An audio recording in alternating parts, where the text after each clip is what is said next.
लोगों ने कहा MIM अब खत्म हो जाएगी, मजलिस अब इस इलाके में खत्म हो जाएगी, मजलिस अब इस इलाके में नहीं रहेगी। बड़ी मायूसी थी हमारी।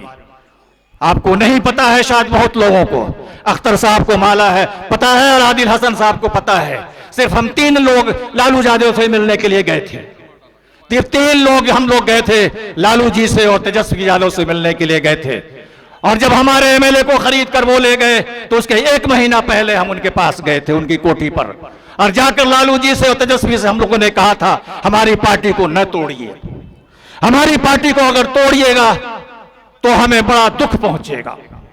हमारी पार्टी रहमतपाड़ा और किशनगंज के कूचा धामन क्षेत्र की सरजमीन पर हम अपने कायद तहरीक जनाब बैरिस्टर सद्दुद्दीन ओवैसी साहब का खैर मकदम करते हैं। ऐसा नहीं कि बैरिस्टर साहब पहली बार इस सरजमीन पर आए हैं। 2015 से ये सिलसिला शुरू हुआ तो कितनी बार आए हैं सदर साहब, हम गिनती भी नहीं कर सकते। लेकिन जितनी बार सदर साहब आए हैं यहाँ पर, तो वैसे झूक दर झूक वही शौक और वही जुनून के साथ लोगों ने उनका खैर मकदम किया है। एक जुनून की कैफियत हो जाती है जब सदर साहब आते हैं हमारे इलाके में। बल्कि बाज लोग तो कहते हैं कि यही हैदराबाद शहर के बाद बैरिस्टर साहब ने अगर दूसरा जितना वक्त दिया है सारे हिंदुस्तान में, तो वो ये किशनगंज का इलाका है, वो ये सीमांचल का इलाका है। और जितनी मोहब्बत उनको शायद हैदराबाद के बाद जितनी किशनगंज से है, जितनी सीमांचल से है, शायद और कहीं के लिए भी नहीं है। सारे हिंदुस्तान में जब हमारा लीडर जाता है तो लोग आंखें बिछाए रहते हैं, लोग खैर मकदम करने के लिए दुख दर्जोक आते हैं, अपने भी और गैर मुस्लिम भी, अपने भी और दूसरे भी ताज्जुब करते हैं, ये कौन लीडर है भाई कि जिसके लिए लोग बेतहाशा चले आते हैं। आज देखिए हमारे पीस कहां कहां से लोग आए हैं। आज सारे बिहार से हमारे पार्टी के कारकुन आए, आज चंपारण से आए, आज गया से आए, आज नवादा से आए, आज पटना से आए, आज मुंगेर से आए, आज भागलपुर से आए, आज पूर्णिया से आए, आज दरभंगा से आए, मुजफ्फरपुर से। कौन सी जगह है कि हमारे कारकुन आज पार्टी के कारकुन नहीं आए? और उसके बाद हैदराबाद वालों का तो खैर हम कर्ज ही नहीं अदा कर सकते। हैदराबाद में हमारे माजिद साहब आते रहे, 10 साल से आते रहे, शायद उसी की वजह से अल्लाह ने उनको नवाज दिया और आज माजिद साहब हमारे लिए MLA की शक्ल में होकर आए हैं।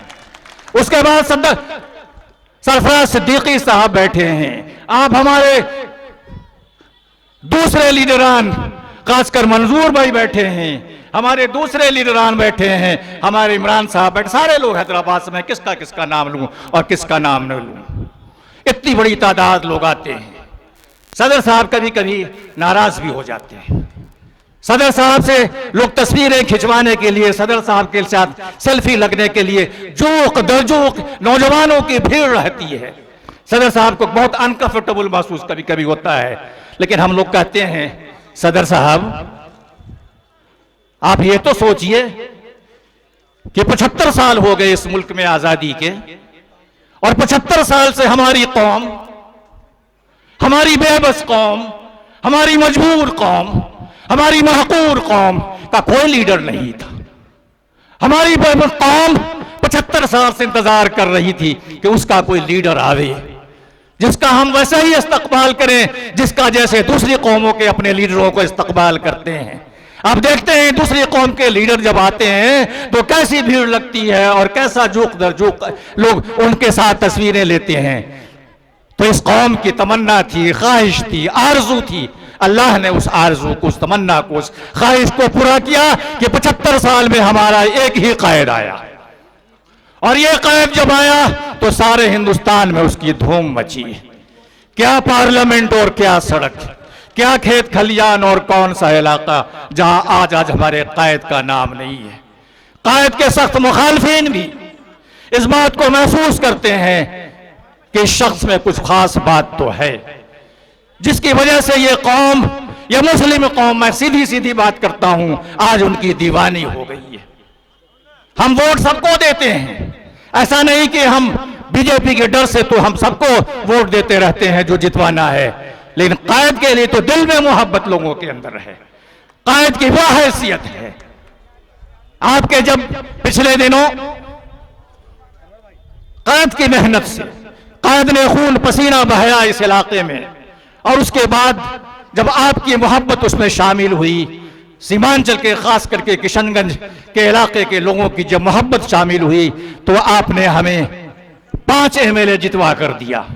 कोई सोच नहीं सकता कि एक नई पार्टी 2000 किलोमीटर से दूर कर आए और इतने कम वक्त में वो 5 एमएलए जितवा जाए, बल्कि 5 नहीं 6 एमएलए जितवाए। हम तो ज़मनी इंतखाब में भी एक एमएलए जितवाए, और उसके बाद अख्तरुल ईमान साहब को आपने 2019 के लोकसभा के इलेक्शन में भारी तादाद में वोट दाया, तकरीबन 3 लाख वोट दिए आपने। और अगर चंद हजार वोट आ जाते अख्तर साहब को, तो शायद इस वक्त वो बैरिस्टर साहब के साथ लोकसभा में बैठे रहते। और उस वक्त भी हमने यही कहा था, आप बैरिस्टर साहब का एक साथी बनाकर भेजिए उनको। बैरिस्टर साहब जिस तरह से सारे हिंदुस्तान में हमारी कौम की लड़ाई लड़ते हैं, मजलूमों की लड़ाई लड़ते हैं, उनको और जरूरत है, और लोगों की जरूरत है लोकसभा में, उनके बगल बगल बैठें, उनकी ताकत मजबूत करें, हमारी बात को आवाज दें। तब जब 4 एमएलए को उन्होंने तोड़ा हमारे, तो हमारे अंदर बड़ी मायूसी छा गई। खास करके इस इलाके में बहुत मायूसी छा गई। लोगों ने कहा इतनी मेहनत से हमने उनको जितवाया, इतनी मोहब्बत से हजारों हजार लाखों वोट दिए, और उन्होंने हमें धोखा दिया। लोगों ने कहा एमआईएम अब खत्म हो जाएगी, मजलिस अब इस इलाके में खत्म हो जाएगी, मजलिस अब इस इलाके में नहीं रहेगी। बड़ी मायूसी थी हमारी। आपको नहीं पता है, शायद बहुत लोगों को, अख्तर साहब को माला है, पता है, और आदिल हसन साहब को पता है। सिर्फ हम 3 लोग लालू यादव से मिलने के लिए गए थे। 3 लोग हम लोग गए थे, लालू जी से और तेजस्वी यादव से मिलने के लिए गए थे। और जब हमारे एमएलए को खरीद कर वो ले गए, तो उसके 1 महीना पहले हम उनके पास गए थे, उनकी कोठी पर, और जाकर लालू जी से और तेजस्वी से हम लोगों ने कहा था, हमारी पार्टी को न तोड़िए, हमारी पार्टी को अगर तोड़िएगा तो हमें बड़ा दुख पहुंचेगा, हमारी पार्टी को अगर तोड़िएगा तो मुसलमानों पर, सारे बिहार के मुसलमानों पर उसका बहुत गलत मैसेज जाएगा। आप ऐसा न कीजिए, हम 5 वोट आपको देने के लिए तैयार हैं। पिछले बार जब इलेक्शन हुआ स्पीकर का, तो हमने 5 वोट आपको दिए। अब तो हमने मांगा भी नहीं था आपने हमसे, तब भी हमने दिया, इसलिए कि हमारा उसूल का मामला है कि हम बीजेपी को वोट नहीं देते कभी भी। हमने आपको वोट दिया, उसके बावजूद आप कोशिश कर रहे हैं कि हमारी पार्टी टूट जाए। तो तेजस्वी यादव बैठे हुए थे, उन्होंने कहा नहीं, हम नहीं तोड़ रहे हैं, ये जदयू वाले आपको तोड़ रहे हैं। उन्होंने कहा अशोक चौधरी जो जदयू का मिनिस्टर है, यह उसकी कोशिश है कि आपकी पार्टी को तोड़ें। लेकिन हम लोगों ने कहा नहीं तेजस्वी जी, हमको पता है आप कोशिश कर रहे हैं, हमारे लोग आकर बता रहे हैं कि आप उनको लालच दे रहे हैं, और आप उन पर प्रेशर बना रहे हैं कि यह पार्टी टूट जाए। हम वहां से बड़े खुशनुमा होकर आए, उनके वादों को लेकर आए। उन्होंने कहा नहीं, आपकी पार्टी को हम नहीं तोड़ेंगे। लेकिन 1 महीने के बाद जब अख्तरुल ईमान साहब का फोन मेरे पास आया, उनके आंखों में आंसू था। अख्तर साहब ने कहा आफ्ताब भाई, हमारे 4 एमएलए इस वक्त गाड़ी में बैठकर जा रहे हैं, और उस गाड़ी को तेजस्वी यादव ड्राइव कर रहा है, तेजस्वी यादव उस गाड़ी को लेकर जा रहा है, हमारे 4 एमएलए जा रहे हैं, मैं रोक नहीं सकता, मेरे आंखों में खून बह रहा है, मैं अपने दर्द को बर्दाश्त नहीं कर सकता। तो आप अंदाजा नहीं कर सकते कि किस मुसीबत के वक्त, किस तकलीफ में हमने जो है से वो बर्दाश्त किया उस हालात को। आपके लोग चले गए, आपने वोट दिया, हम उसको संभाल नहीं सके, जिसका बड़ा गम हुआ। सदर साहब को बताओ, सदर साहब ने 1 साल तक उस पर कमेंट्स नहीं किया। रिपोर्टर पूछते रहे, सदर साहब ने कहा मैं जब सीमांचल जाऊंगा तो बोलूंगा, अभी मैं नहीं बोलूंगा। तो उसके बाद आप जानते हैं, 2-3 मिनट और वक्त, आप जानते हैं हमने यही कहा था लालू जी से कि लालू जी अगर हमारी पार्टी को तोड़िएगा तो आपको उसकी कीमत अदा करनी होगी, आपको उसका खमियाजा भुगतना होगा। और ठीक उसके कुछ दिनों के बाद ज़िम्नी इंतखाब हुआ गोपालगंज के अंदर। गोपालगंज से हमारा मरहूम शेर असलम मुखिया वहां से इलेक्शन लड़ा। एक मजबूत कैंडिडेट आज हमारे बीच नहीं रही, अधाई रहा। चंद रोज पहले उसका कत्ल हो गया, चंद रोज पहले वो शहीद हो गया, दुश्मनों ने उसको मार दिया। आज हम बड़े गमगीन हैं, अपने असलम मुखिया को हम याद करके बहुत गमगीन हैं। बहादुर शेर था वो शख्स, उसने इलेक्शन लड़ा और गोपालगंज में सारी गठबंधन ने पूरी ताकत झोंक दी। गठबंधन का कौन मिनिस्टर और कौन मंत्री नहीं गया हो।